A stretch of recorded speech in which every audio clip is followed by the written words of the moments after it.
I've been getting asked on how I use the Marcel iron as opposed to like a little clamp iron. I think even for a hairdresser, when the first time like I picked one up, I was like, why would anyone make it like this? Why wouldn't everyone just have the clamp? Now that I'm so used to this one, when I do use a clamp, I think it gets in the way. It's like, why is it just snacked down? Like, I want it to just be loose so I have more control. So it kind of felt like chopsticks, and kind of where like one day where you finally just kind of get the hang of it and it makes sense. I just kind of like to palm the handle, the little Marcel wand or whatever that I kind of put between my middle finger and ring finger, and that's kind of how I have control of opening and closing it.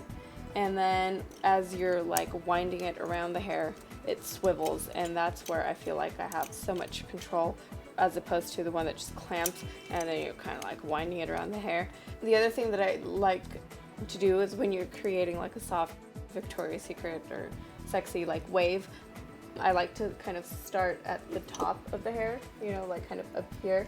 And so as you start winding, it gives you a lot of control of how tight you want it opened, because you don't want it completely open it, because if you open it completely, obviously the hair will just come out of it.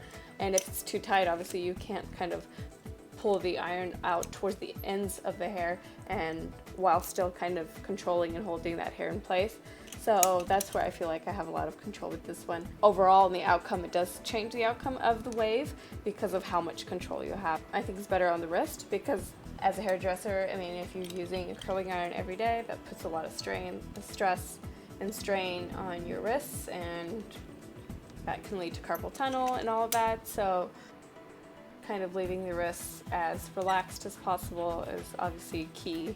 A lot of people are like really into the wands, and I think that's really easy for clients like to do at home. I think it's easier than the clamp because then you don't really get that crease. You know, when you try to kind of curl the hair in the wrong direction and the hair kind of wraps backwards around the little like tong piece, and you get that really ugly crease, and then it's really hard to get out. The wand is great for that because you kind of just wrap the hair around and you let loose and you have a pretty wave. So the thing you can do with the Marcel iron is there's the two little screws on each side, and you just take a screwdriver and unscrew it off, and this whole thing just comes off and you're left with just the wand. And I mean, you're not ruining your iron. You can easily just put it back. It takes like 2 minutes, and you have kind of a 2-in-1 tool. In order for it to be like really good for the hair and, you know, good ceramic surface, you're going to spend another $100 on another tool, which this does exactly the same. So another thing you can do is you can just hold it in place and wrap the hair around the little tongue piece, and that works too. But obviously this end won't be as warm as this one, so that's kind of why I do like to remove it if that's, or I'll do that more, you know, like for a wedding or something that you want to kind of just wind up and you're doing 4 or 5 clients back to back, and it's worth it to spend the 2 minutes to remove the screws and the little piece off. Anyway, if you love the Marcels as much as I do, please give this video a thumbs up. And thanks for watching as always, and please subscribe. See you in the next video.